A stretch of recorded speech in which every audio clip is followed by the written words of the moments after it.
Current നമ്മുടെ വീട്ടിലില്ലെങ്കിൽ ആകെപ്പാടെ ബുദ്ധിമുട്ടാണ്. അതായത് ഉപ്പില്ലാത്ത കഞ്ഞി പോലെ ആയി പോകുന്ന അവസ്ഥയാണ്.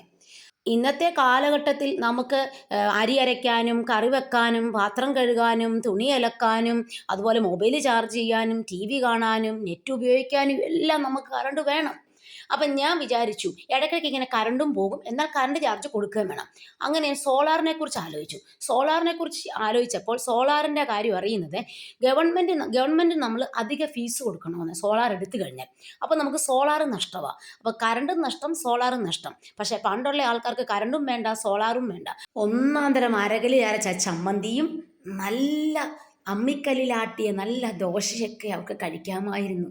എന്ത് ടേസ്റ്റ് ആയിരുന്നു! ഓ, ആ കാലം, നമ്മുടെ മുത്തശ്ശിമാരുടെ കാലം എന്ത് നല്ല കാലമായിരുന്നു.